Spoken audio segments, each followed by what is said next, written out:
Good morning, everyone. This is Saturday, September 24th, 2016, and we welcome you to the Bible study. And today, Betty from California is our moderator. Go ahead, Betty. Okay. I'll read the quote first. All revelations, such as the popular thought, must come from the schools and along the line of scholarly and ecclesiastical descent, as kings are crowned from a royal dynasty. In healing the sick and sinning, Jesus elaborated the fact that the healing effect followed the understanding of the divine principle and of the Christ Spirit which governed the corporeal Jesus. For this principle there is no dynasty, no ecclesiastical monopoly. Its only crowned head is immortal sovereignty. Its only priest is the spiritualized man. The Bible declares that all believers are made kings and priests unto God. The outsiders did not then and do not now understand this ruling of the Christ. Therefore, they cannot demonstrate God's healing power. Neither can this manifestation of Christ be comprehended until its divine principle is scientifically understood. From Science and Health with Key to the Scriptures by Mary Baker Eddy. Thank you. Shall I go on, or? Okay. Sure. The topic, what's the point? The Bible readings were from Luke and Matthew.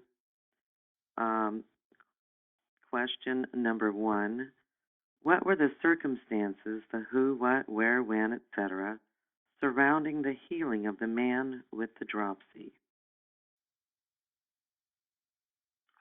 Well, that comes in chapter 13, where Jesus healed the woman who had bowed over with an infirmity for 18 years. Because when he healed her on the Sabbath, the ruler of the synagogue was indignant. Well, that is, but it's also in Luke 14. It's in the lesson. Well, I was just saying, yes, but I was just saying that's where it came from before Jesus then said, is it lawful to heal on the Sabbath? Because in the chapter before he had said, they were angry that he did it on the Sabbath. Well, This is Bruce. It also says that Jesus was invited to the Pharisee's house for a dinner or a feast. I thought it was pretty interesting because the Pharisees, weren't they the ones that wanted to do Jesus harm? They wanted to do him wrong. So why would they invite him, of all people, to their own house to have a feast? Matthew Henry said that the Pharisees' design was to pick a quarrel with Jesus.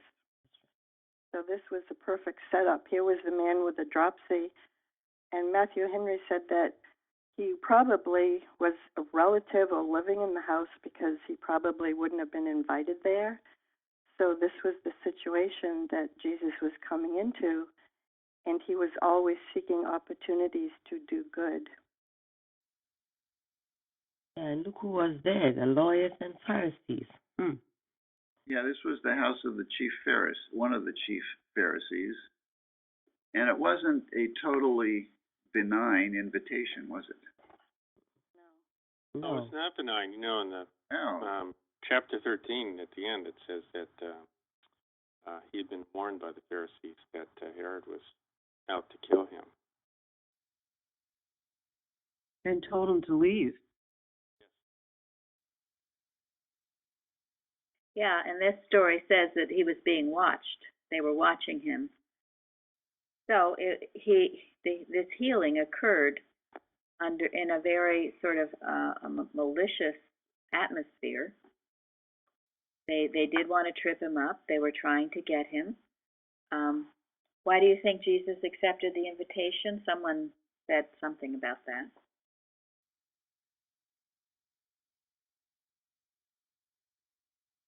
Would you want to accept an invitation when people were trying to kill you?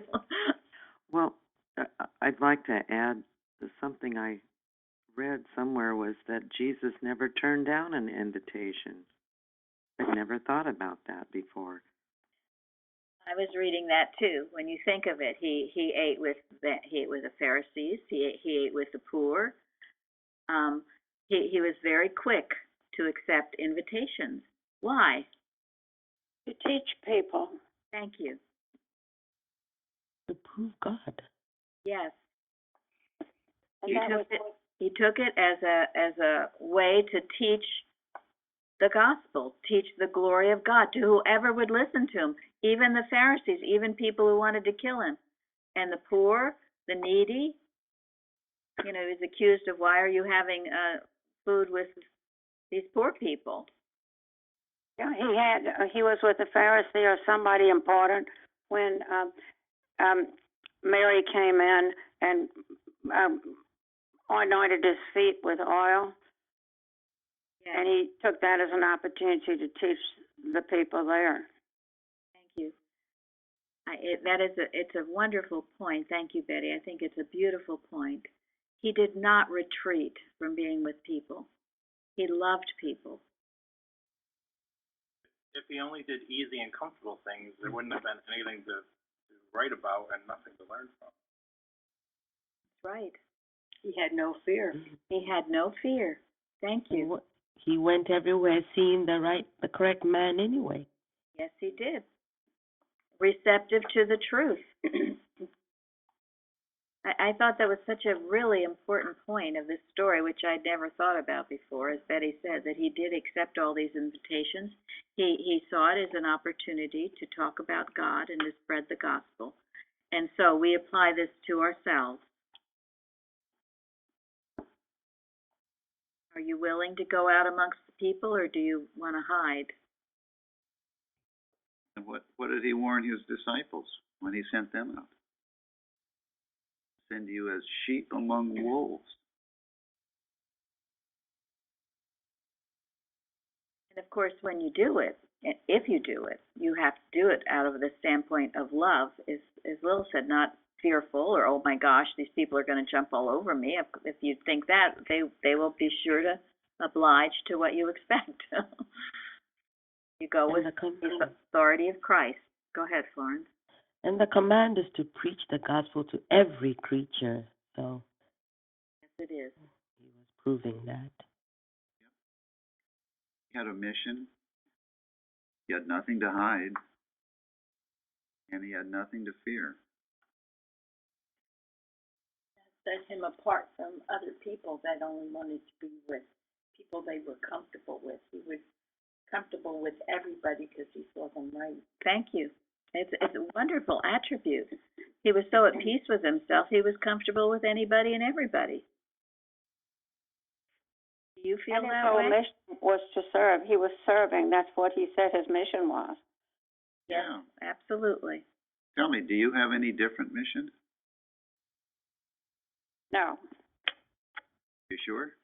Well, no, I'm not sure. Well, think about what is your mission and are you willing? You know, many of you have jobs and have to go out on the workplaces, and sometimes maybe the people are antagonistic. Do you go out with this attitude as the Christ did, to heal and to bless, with the attitude of dominion, not cringing in fear or thinking these other people are awful or some I have to protect myself from them? Remember to radiate. Some of you have had, as we've talked about last week in the roundtable, if there's a hospital experience, do you go in there with the authority of Christ, with dominion? Or do you see evil all around? You will receive what you believe, as I mentioned in a testimony. Watch what you're thinking. You're not being a Christian Scientist if you see evil and expect evil. You're not. And fear it. And fear it. Yeah, I find it really helpful for me, actually, because I can find lots of fault where I work, and think that what I do is what's important, what I'm doing, but that'll just head me in a direction that's not good, So I have to think and say, well, what's your purpose for being there? And you have to, and I think through and rationalize. Okay, at the end of the day, I should be blessing the place where I work. Thank you, Right. Tom. Arrange my thought that way when I go to work. And if you get good at it, you can learn to arrange your thought that way no matter where you are, no matter what you're doing. Thought should be that way in your home, your business, your shopping. It's actually a very helpful comment because it seems like fault finding is such a prevalent thing in this world, and all too often the fault finding is done to conceal one's own errors that need to be healed. So the whole thing is a wrong activity. But what you said about why am I here? Everybody's got a purpose. So helpful. Very helpful comment.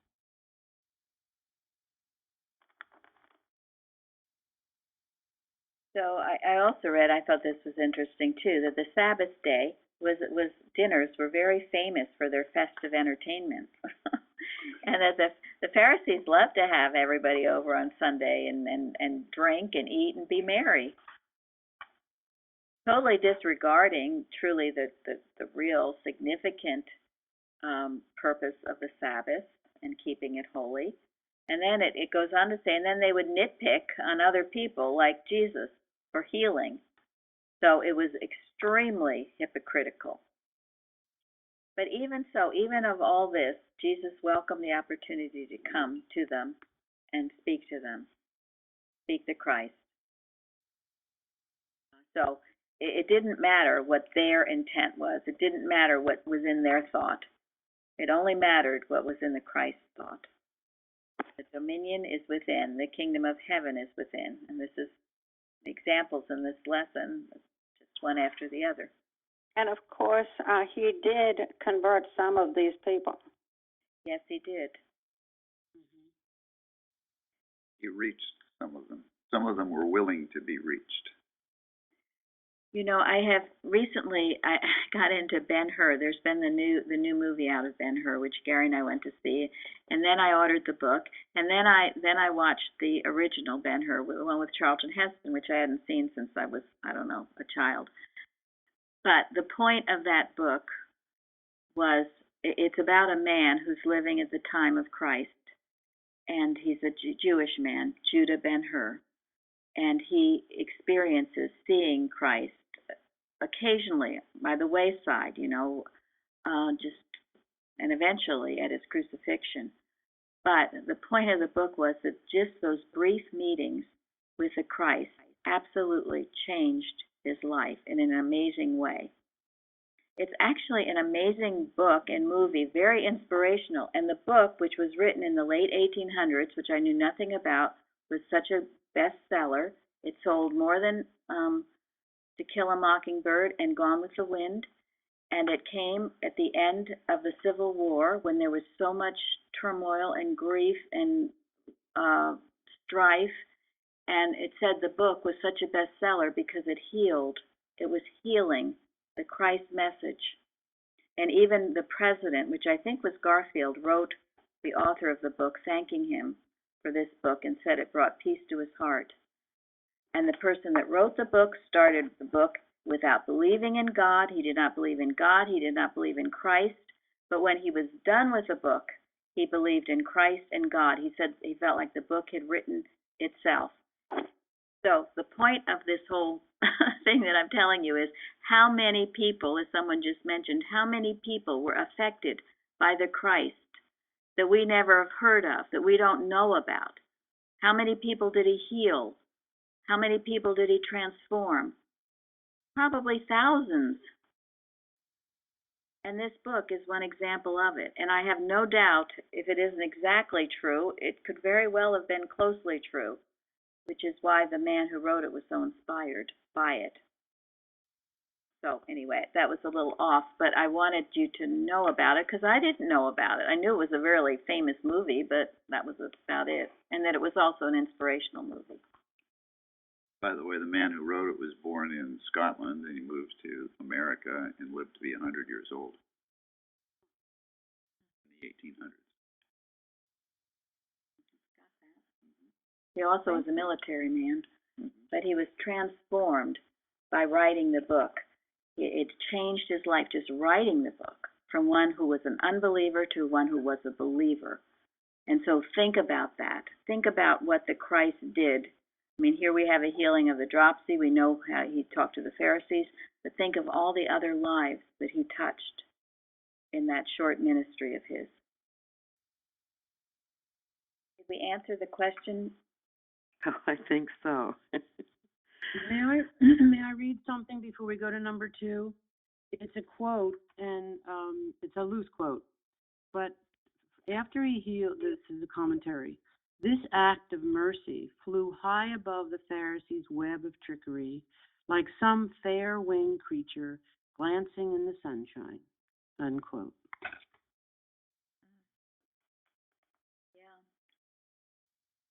Yeah, we're going to get into more of that in the next question. Well, and that describes an important point. Jesus didn't get down in the mud and argue with his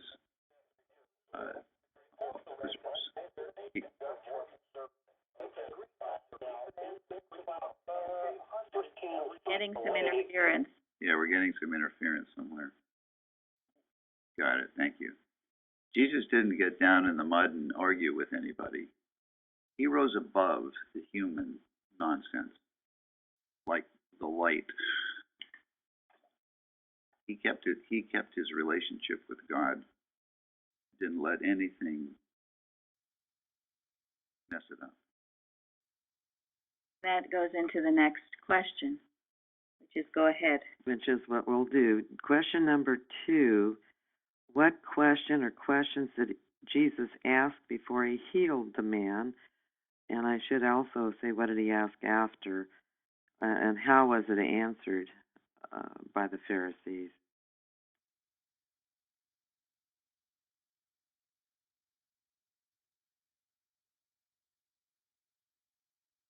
So what was the question?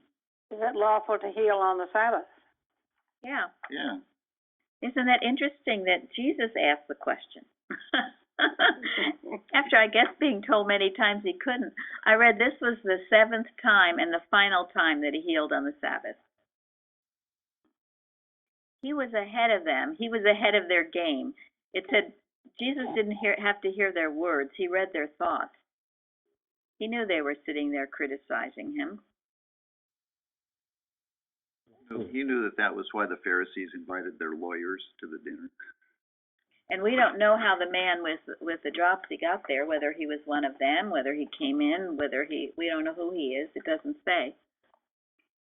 But he was right in front of Jesus, and when Jesus saw a problem, he had to address it and heal it.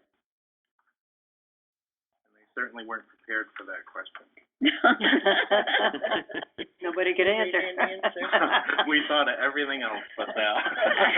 And why couldn't they answer it? Because it's not in the Mosaic law that you can't heal. It was only in their laws, man-made laws. Well, he had already rebuked them before.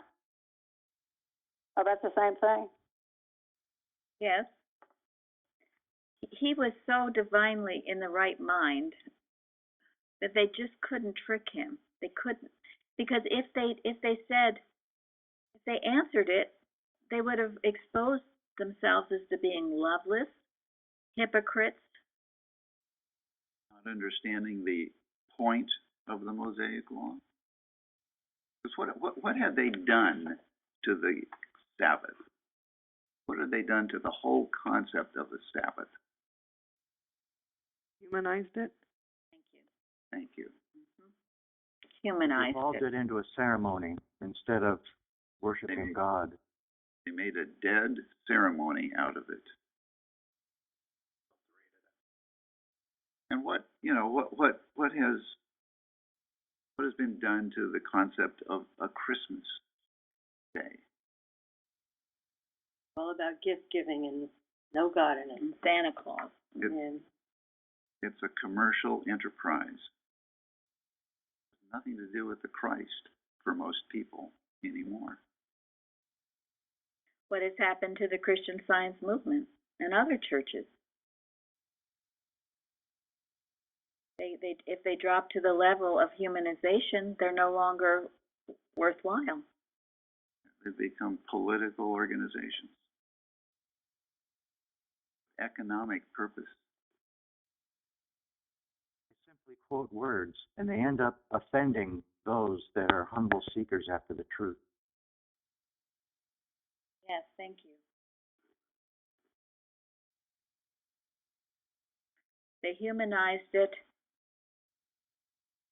and the human mind doesn't get it. And that's why Betty's quote, that last Betty's quote from Science and Health at the beginning, the outsiders did not then and do not now understand this ruling of the Christ. Therefore, they cannot demonstrate God's healing power. Neither can this manifestation of Christ be comprehended until its divine principle is scientifically understood. So Jesus had no respect for their human laws. Yeah, well, yeah. There's total. And he spoke with divine authority. There's no question. Right. And I mean, think they bastardized the Sabbath day. You can't heal on the Sabbath day. But you can have a big feast, be merry. And you have to be careful, I guess, of various things that you do, but not healing. That's verboten. And you can talk about other people. You can gossip.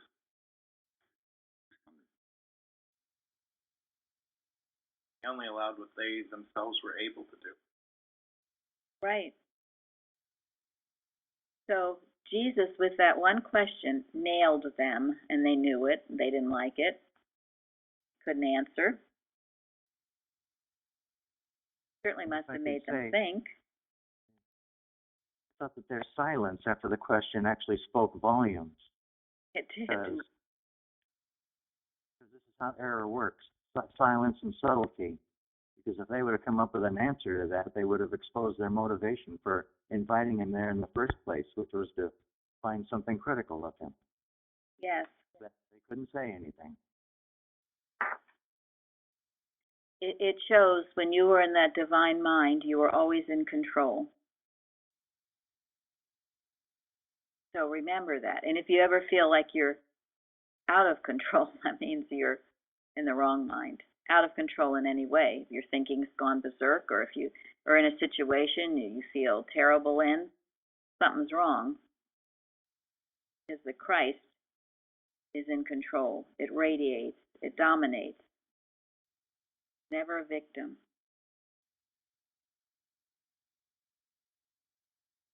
And as was told before, Mrs. Eddy has said, don't beat out against the mist. Simply rise above it.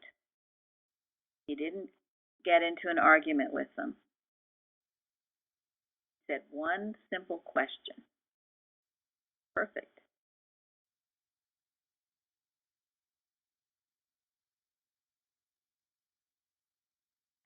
And you mentioned, Betty, that he did ask them another question after he healed the guy. Did you want to get into that too? Yes, please. I would. Because he brought it all home with that one question, too. After he healed him, he says, how many of you had an animal that fell into a pit on the Sabbath day? Would you leave it there, or would you pull him out of the pit?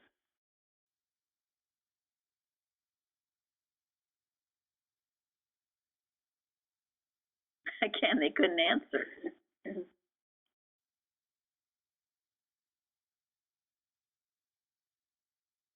I think that also leads to a bigger thing, because the reason they'd pull it out of the pit was because otherwise they would lose money. Yes. So it was also a money deal. Yes, thank you. Or lose an animal that they might care for. Here was a person who needed caring for.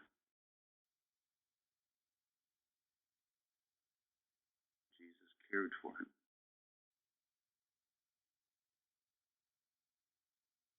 You know, I read something I thought very strange that during in Nazi Germany that the animals were more cared for and had more rights than the Jews. Very, very perverted. Well, my daughter-in-law wouldn't think so, but she's a PETA. But anyway, I mean, yes, if you care more for an animal than you can for a person, we should care for all of God's creatures, definitely. But sometimes things get a bit topsy-turvy.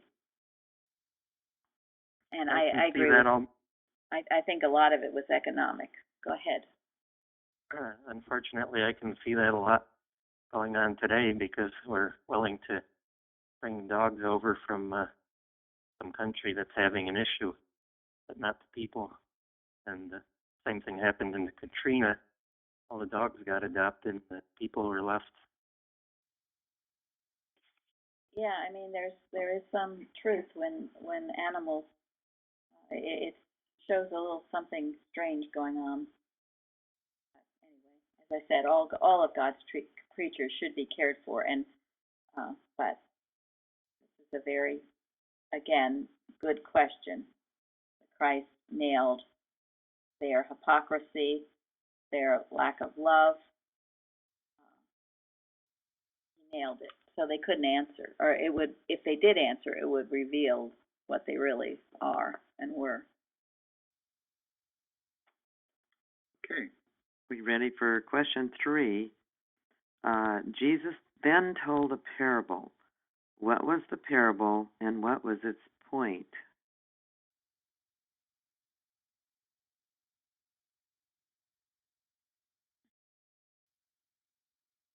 Who hasn't answered?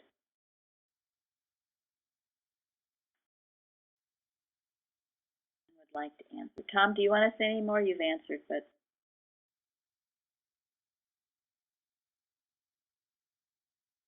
Tom is gone for a cup of Well, just to tell you, the parable of the great banquet. what happened?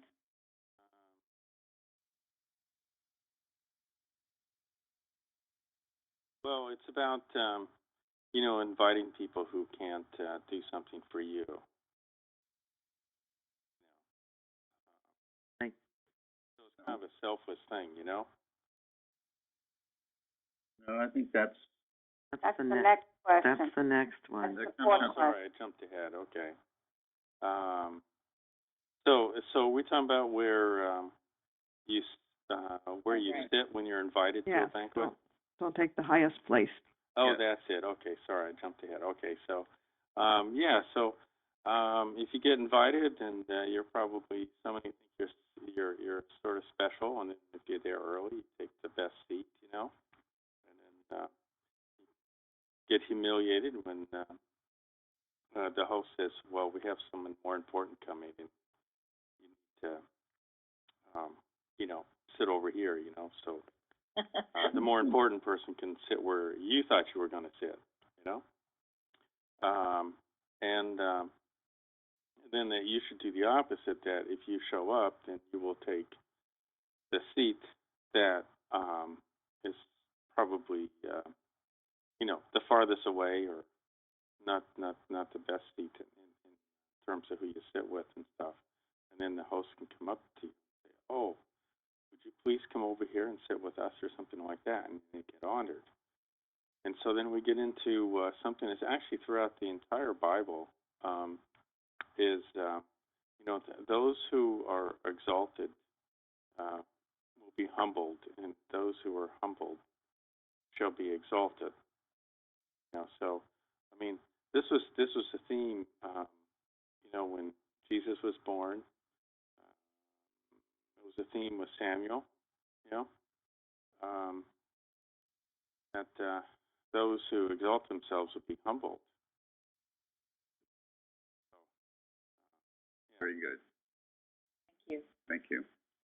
Yeah.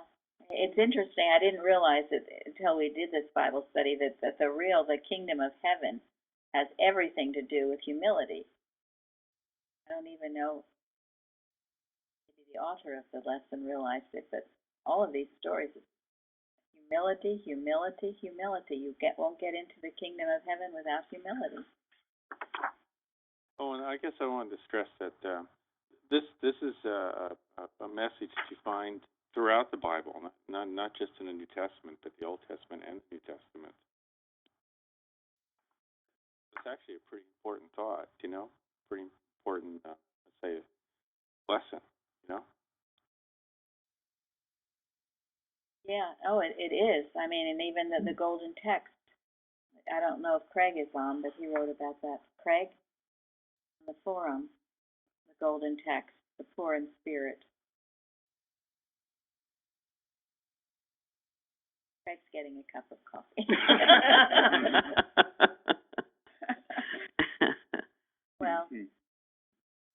Well, I'm getting attacked by the cat.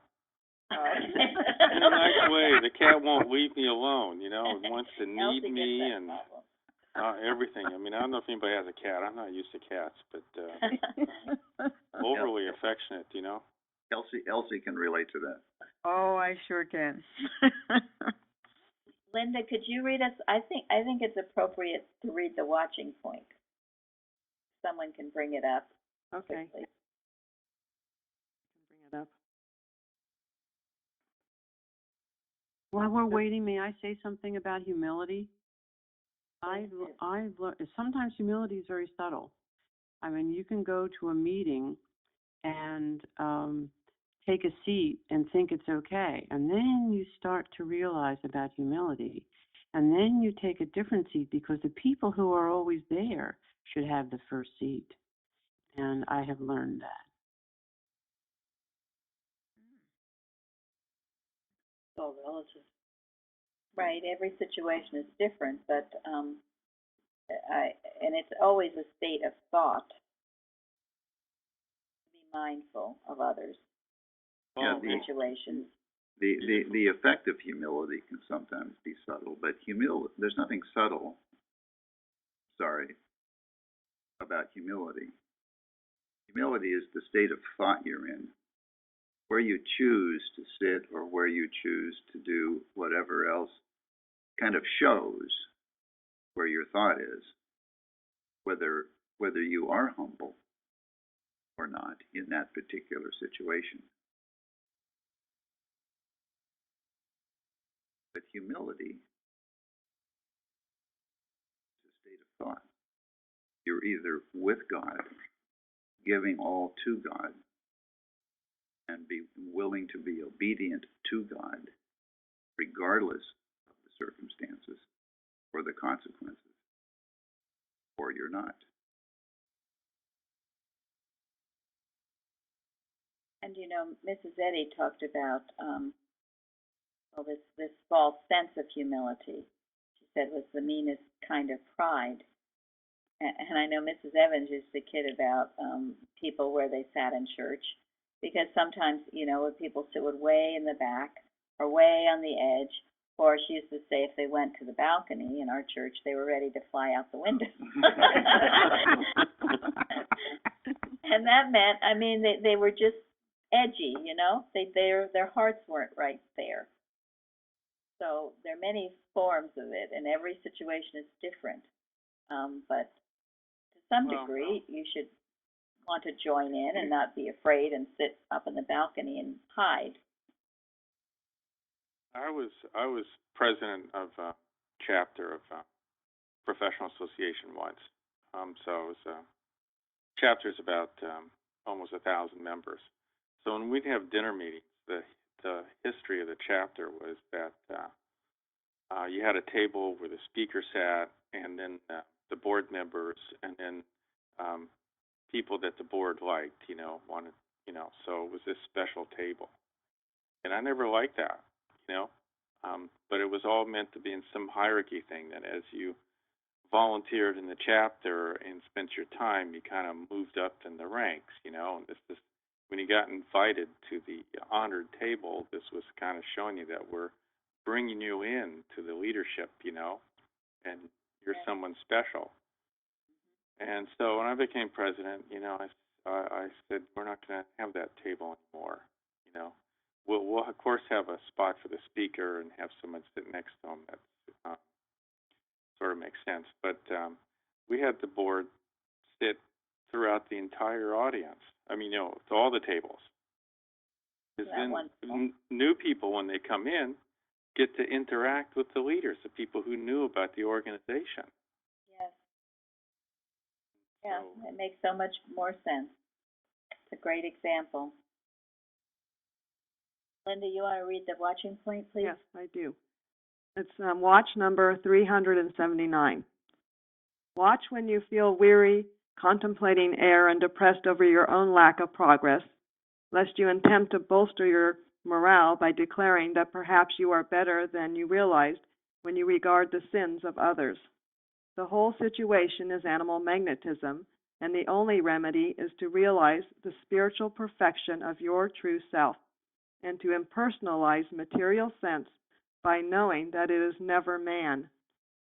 The effort to bolster up one's depression over self by winning the approval of others was once rebuked by Mrs. Eddy in the following manner. Quote, "Now, dear, watch that worldliness and the natural mortal love of human applause or any possible pride or vanity creep not into your thought, for these are among the thieves that would steal into the good man's house and spoil his goods, take away the riches of the purer and higher thoughts, which weigh in God's scale, helping you to heal the sick and reform the sinner.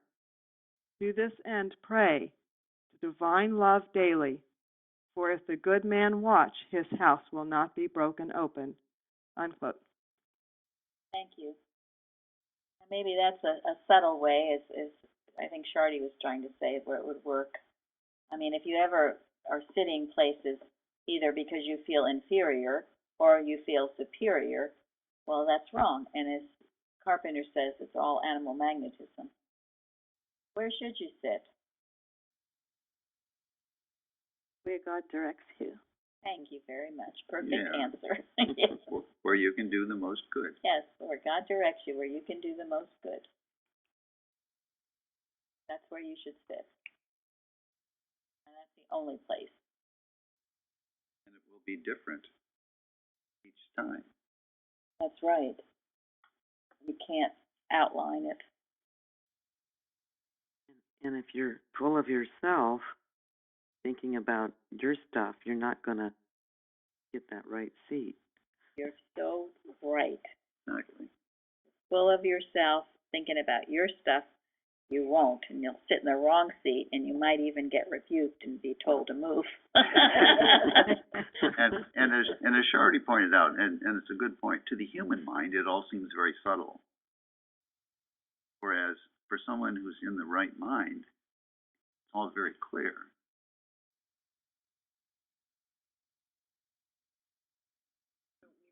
Yes, the saying, pride goeth before a fall.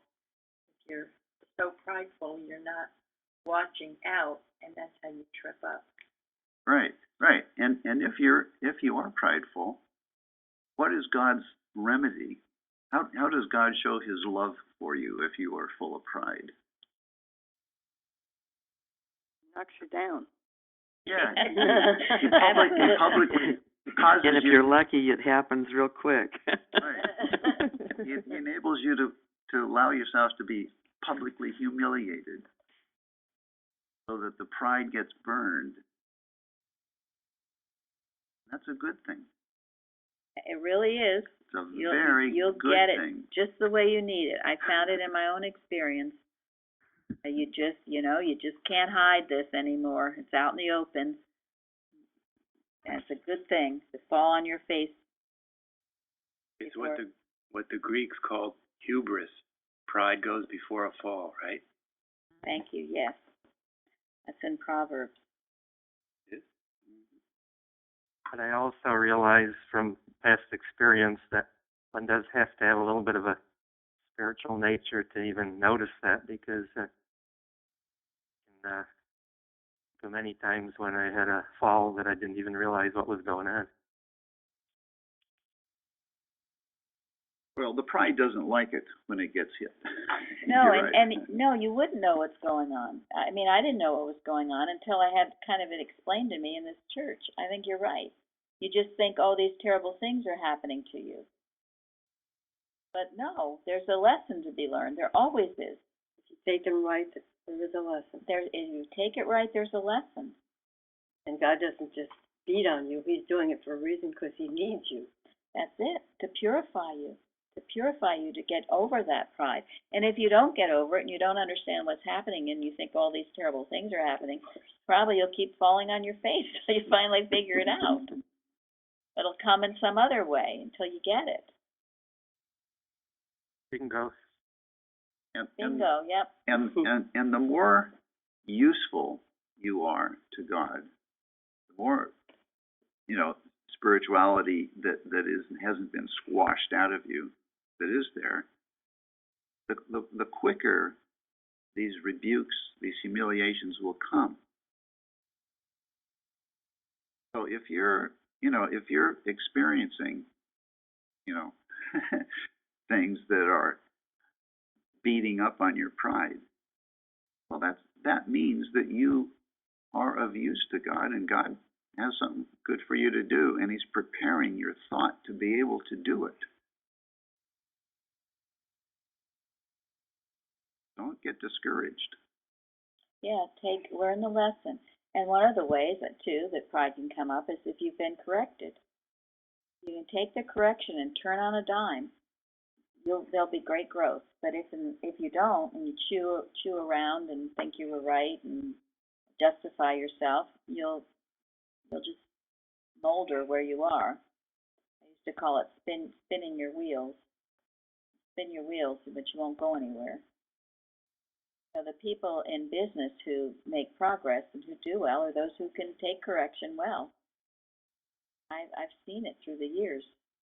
I mean, we all make mistakes, but some people learn from them better than others. Yeah, learn from it and go forward and rejoice. Nothing to feel bad about. We all make mistakes. So, but I thought that watching point was very important because not superior or inferior. Animal magnetism. We're all equal in God's sight. Anyone else on that question? Shall we go on to number 4? Yes, which is the one Tom wanted to answer. Yeah, this is good. What was Jesus' point regarding making a dinner and who to invite and why?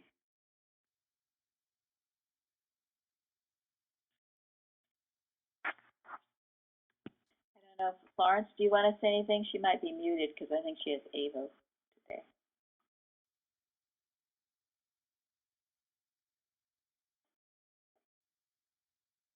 It's a question of motive, I think.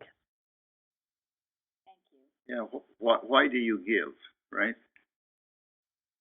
Do you give unconditionally as God directs you? Or do you give expecting something in return?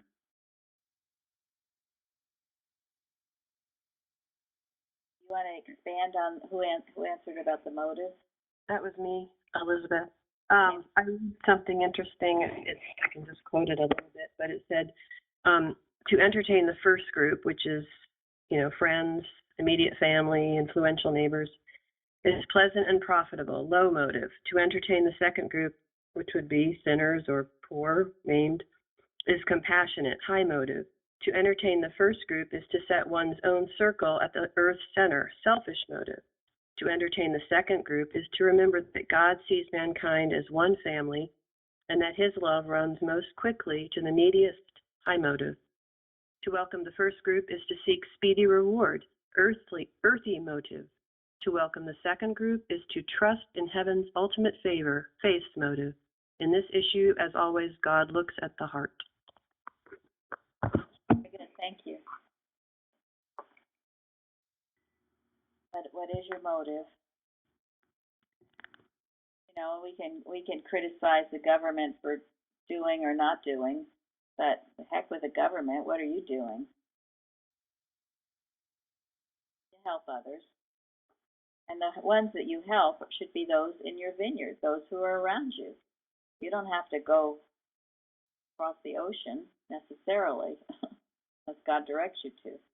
You've got people in your own backyard that you can be helping, and you should be. Again, it's motive. Do it not for any reward, but because it's right. One good question is, which one is being truly the image and likeness of God?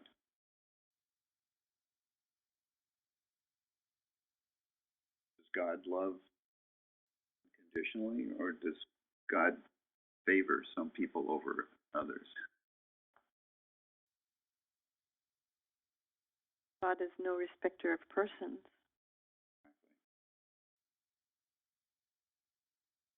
It even took Peter a little while to figure that one out, didn't it? And I think you would all agree, you hear sometimes about these, whatever, Hollywood parties or these parties where it's all about who's been invited or, it is terribly obnoxious. It is. Where's any God or Christ in that? If there is, that's great, but most often it isn't. Even in other ways, what clothes you wear and all that is silliness. Oh, I was just thinking about, we had that round table about some of the things that the young people are facing, and it's not just them, but when they're in high school, that seems to where it comes up, where you're trying to look good and fit in and all that kind of stuff, and it's this reminded me of that, where people are trying to get in the good group, or the popular group. That's good. That's bringing it home. Thank you. Yes, in high school. That's kind of a form of idol worship also. That's why there's no God in it. Thank you. Yes. Yeah, very good. To try to be in with the in crowd, whatever that is. That's why the most important education we can give our children is to learn who and what God is and the value of their relationship with God.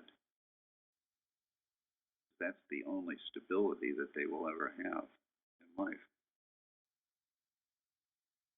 Yeah, and to teach them to seek out those who are in need in the school or wherever we are, not to ignore them, not to just try to be with the popular group. It brings no happiness. That's trying to build yourself up and looking down on somebody else. Absolutely. Yeah. And I'm sure it goes on into adulthood. But it's just a sign of people who don't know who they are. They would seek that sort of thing, or be comfortable in that sort of circumstance. Once you know who you are as God's child, everything is different. You're just not impressed. Who's trying to speak? Well, I just wanted to say that it's interesting that at the end of what he said, one of these Pharisees that sat at meat with him really reacted and understood him. And so he was teaching. Blessed is he that shall eat bread in the kingdom of God, is what he responded. Thank you. Yeah, and we shouldn't just assume that none of them were getting it.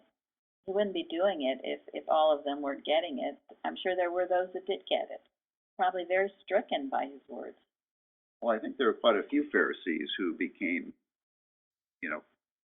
good members of the Christian church. It was difficult for them. They had to renounce a huge part of their life to do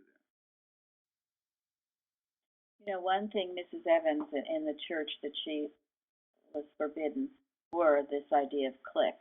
Even in the church, she used to talk about her older churches. It'd be groups that would get together, groups who would do things together. And it's an abomination. Excluding others. Frankly, thinking about it, when we came to this church, I mean, we were excluded. We were never invited to any of the parties or whatever was going on. We probably didn't want to be either, but still, it was just the idea that there was this stuff going on in church, and there was like an in crowd in church, which is very much of an abomination. I don't know if any of you have ever experienced it, but I know Yes, here I have seen it, and it's not nice at all. it's not nice. In the No. church. I experienced that at the second church I tried. It was sort of an in crowd, and once I worked in the reading room, and a lady there brought it up and said, I'm not really into the church the way some people are. She said there is sort of an in crowd, and I was very grateful she said that to me. That is good. It should be no part of Christian Science. And then they go to the other extreme where they all run out of the church right away because they don't want to be accused of being personal or of doing anything. I mean, the whole thing is weird. It's just not natural and normal. So. But Mrs. Evans always made a point after every service to say hello to everybody. Yes, that's true. In the foyer, and she would feel the need. Sometimes, new people would come, or people that had a particular issue they were working out. She would spend time with them and give them what she could. Initially, and she expected everyone else to go around the foyer and say hello to everyone, to get out of your self and express love to others, because some people are self-involved. They just stand on the side, they don't talk to anybody, they don't welcome the new person, or they just have a little clique and they only talk to a few people. That's just gross. I mean, otherwise, what's the point of having a church? Exactly. If it doesn't meet the needs of society in general, better off without it, quite frankly. Yeah, you are. Which is why so many of the so-called Christian Science churches are closing. And they weren't meeting the need. Yeah. Churches of all types. And church, exactly. And in our church, the children were expected to go and say hello to everybody. And I always, thought that was wonderful. That's true. Because they don't get bashful or all the human beliefs. They go and express. That's right. The children were expected. We were always told that you keep your conversation in heaven, which is another example of these stories. Because Jesus, when he was about and talking to people, the conversation was lively and interesting and talking about the gospel, teaching others about the Christ. It wasn't some mundane, gossipy type of talk, but it was inspired talk. We don't believe in our church that you have social moments. Everything is for the glorification of God. And our foyer time was always to express love to people. Our children were expected to, and think about others. Get out of yourself. And also not spend a lot of time just talking to one person, monopolizing their time, but getting around the foyer, expressing joy and love to everyone. Very healing. That's what it should be. And everywhere we go should be that way. So there are very important lessons in this story, because everywhere Jesus went, whoever he spoke to, it was an inspiring time. It was uplifting. It was learning more about God. And the bigger scale, if the rich people would invite the poor in sometimes, then there'd be less poor people, because then they'd get to know that they really aren't bad people. Exactly.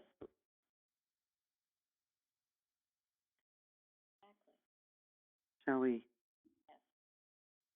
I'm looking at the clock here. I was just wondering if we could get to that very last question. Okay, go ahead. Why did Jesus put so much emphasis on being humble like little children? Now that was in Matthew, but because he talked about the little children, but it was throughout the whole lesson. But there was somebody specifically he was talking to in Matthew.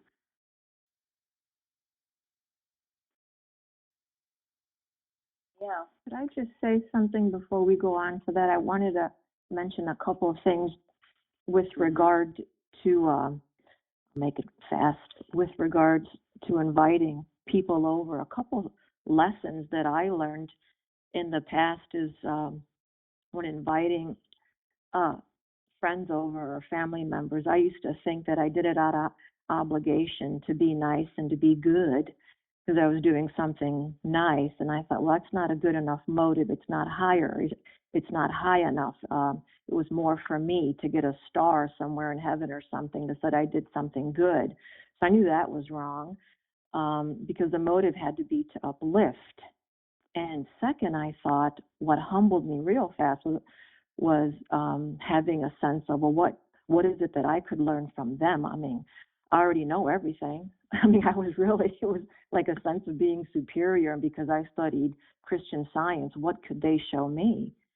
And that humbled me real fast because even people who are atheists or don't study a whole lot, I learned a lot from them. So having this assumption that there's nothing I could learn really humbled me fast. So I always thought, well, better to be objective and have an open heart and not think that I'm superior or because I study that I know everything. And that helped me a lot and to heal as well. Thank you. Mm-hmm. Beautiful. Good. And you know, think about it. When you have I think our next issue of the Liberator, if it hasn't already been used, the topic is going to be holy days. Not holidays, but holy days. Anyway, when you have Christmas at your house, do you just invite your immediate family or just, your close little group? Or do you think of others who might need something, needing uplift? What do you do? And why? Expand your thought, thinking of others. And again, keeping your conversation in heaven. Yes, and as Lucy said, you could always learn from everyone. Everyone has a different story to tell. People are fascinating. Always they are. So learn from people and keep that conversation in heaven. Don't just let it descend to gossip. But I think it's in Proverbs where it talks about the lips of the righteous should feed many. Let your lips be righteous and let them feed many. Give of your heart's rich overflow. You'll be so much happier. Your holidays will turn into holy days. All that you do will be blessed and holy because it will have God in the middle of it. Now, it is 11, so maybe we should save that last question for tomorrow. Sounds like a plan. Yeah, because there's a lot to it, actually.